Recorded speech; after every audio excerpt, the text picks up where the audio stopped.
আসসালামু আলাইকুম, সবাইকে ইমুর হেসেলে স্বাগতম। আশা করি সবাই খুব ভালো আছেন। আমি আলহামদুলিল্লাহ অনেক ভালো আছি। আর আজকে আপনাদের সামনে আরও একটা খুব সহজ একটা রেসিপি নিয়ে এসেছি। আর এটাও কিন্তু রিকোয়েস্টেড একটা রেসিপি আর খুবই পছন্দের। আশা করি আজকের রেসিপিটা আপনাদের খুবই ভালো লাগবে, আপনাদের খুবই উপকারে আসবে। আজকে করে দেখাবো চুলায় কিভাবে কেক তৈরি করা যায়। এটা নিশ্চয়ই খুবই কমন শব্দ, আমি এর আগের ভিডিওগুলোতেও ব্যবহার করেছি, তবে আজকেরটা একটু আলাদা, কারণ আমি চায়ের কাপে এই কেকগুলো তৈরি করেছি। তো চলুন এটা কিভাবে তৈরি করেছি সেটা ঝটপট করে দেখিয়ে দেই। আরেকটা কিন্তু বিশেষত্ব আছে, ডিম ছাড়া কেক তৈরি করেছি।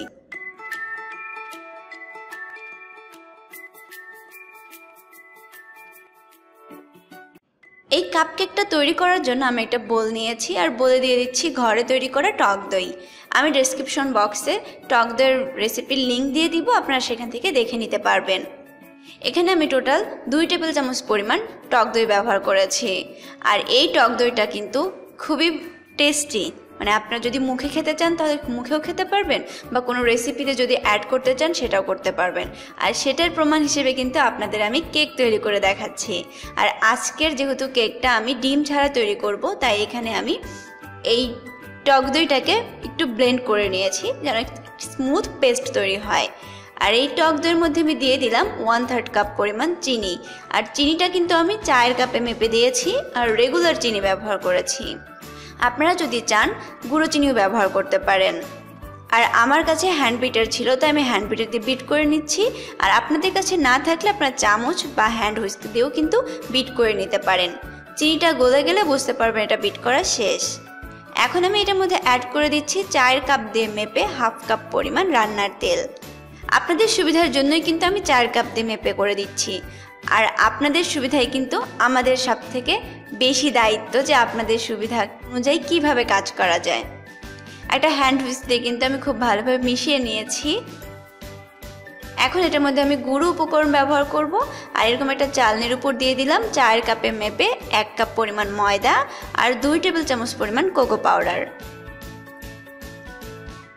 আপনারা যদি ভ্যানিলা কেক তৈরি করতে চান তাহলে এই পর্যায়ে কিন্তু কোকো পাউডারটা স্কিপ করবেন।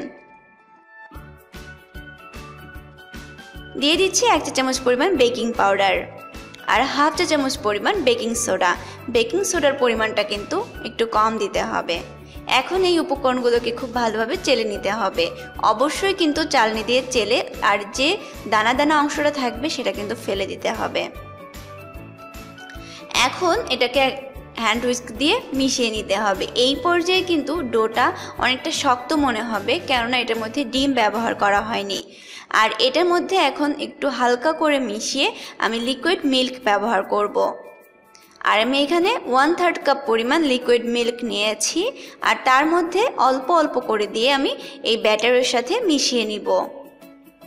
অবশ্যই কিন্তু অল্প অল্প দিয়ে ব্যাটারটাকে মিশিয়ে নিতে হবে। একেবারে যদি সবটুকু দুধ দিয়ে দিতে চান তাহলে কিন্তু ব্যাটারটা দেখা যায় অনেকটা পাতলা হয়ে যেতে পারে। আমি টোটাল 4 বারে ভাগ করে কিন্তু মিল্কটা মিশিয়েছি। আর যখন দেখবেন এরকম একটি স্মুথ পেস্ট তৈরি হয়েছে, অর্থাৎ হুইস্কটা যখন উপরে তুলবেন আর যখন পেস্টটা খুব সুন্দর করে পড়ে যাবে, তখন বুঝতে পারবেন ব্যাটারটা একদম রেডি। এখন এটাকে আমি চায়ের কাপে ঢেলে নিব। আর সরাসরি কিন্তু চায়ের কাপে ঢেলে নিব না, তবে আপনারা যদি চান সরাসরি ঢেলে নিতে তাহলেও পারবেন, কিন্তু তার আগে অবশ্যই কিন্তু চায়ের কাপে অয়েল ব্রাশ করে নিতে হবে। আমি কিন্তু যে পরিমাণ ব্যাটার তৈরি করেছি তাতে আমার 3টা কাপ কেক হবে, আর 3টা সেই জন্য চায়ের কাপ নিয়েছি।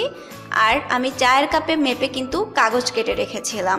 অনেকের বাসায় দেখা যায় বেকিং পেপার থাকে না, তারা কিন্তু নর্মাল যে পেপারগুলো আমাদের বাসায় থাকে সেগুলো কেটে নিতে পারেন।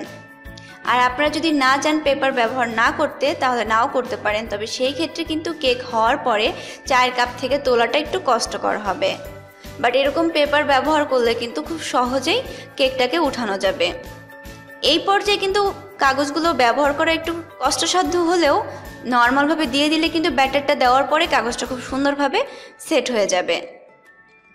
আমি ব্যাটারটা কিন্তু ঢেলে দিচ্ছি, আর অর্ধেক পরিমাণ কিন্তু ব্যাটার দিতে হবে। অর্থাৎ আপনি যে মোল্ডেই কেকটা বেক করেন না কেন সেই মোল্ডের কিন্তু অর্ধেক পরিমাণ ফাঁকা রাখতে হবে। আমি একইভাবে বাকি কাপগুলোতেও কিন্তু ব্যাটারটা ঢেলে নিব।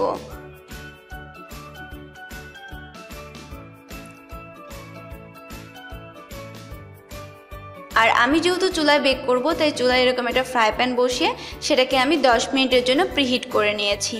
আর ঢাকনা যে ছিদ্র ছিল সেটাও কিন্তু বন্ধ করে দিয়েছিলাম।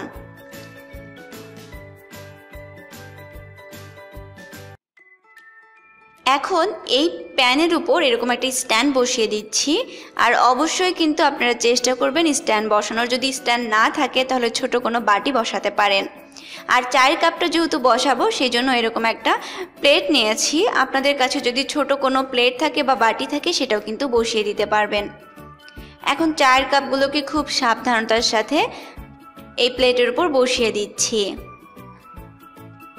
আমি আগে একটা ভিডিও করেছিলাম কেকের, সেখানে কিন্তু আমি পানি ব্যবহার করেছিলাম, কিন্তু আজকে কিন্তু আমি কোনো প্রকার পানি দিব না।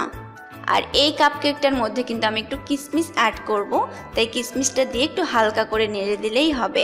আপনারা যদি এটার মধ্যে চকলেট চিপস বা কোনো বাদাম ব্যবহার করতে চান তাহলে সেটাও কিন্তু করতে পারবেন। কাপগুলো বসানো শেষ। এখন ঢাকনা দিয়ে ঢেকে এটাকে বেক করতে হবে লো টু মিডিয়াম হিটে। একদম লো করে কিন্তু দিতে যাবেন না, এতে করে কিন্তু কেকটা হতে অনেক সময় লাগবে। আমি লো টু মিডিয়াম হিটে এটাকে 45 মিনিটের মতো বেক করেছি।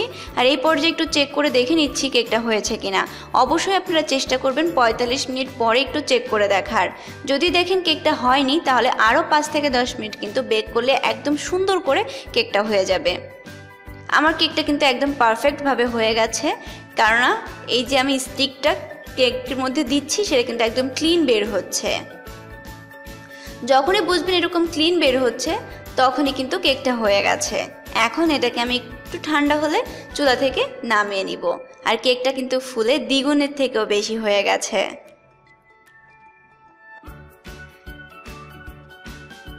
কেকগুলো কিন্তু আমি চুলা থেকে নামিয়ে নিয়েছি। আর এটা যে কতটা স্পঞ্জি হয়েছে আমি আপনাদের আসলে বোঝাতে পারবো না। আর যখন কাপকেক থেকে এই কেকগুলো বের করবেন তখন হালকা হাতে একটু চাকু দিয়ে বাইরে থেকে ছড়িয়ে নেবেন যেন তোলাটা সহজ হয়। আর দেখুন একটু যদি কাগজটা ধরে টান দেন তাহলে কিন্তু কেকটা খুব সুন্দর করে বের হয়ে আসবে। আমি একইভাবে বাকিগুলোও কিন্তু বের করে নিচ্ছি।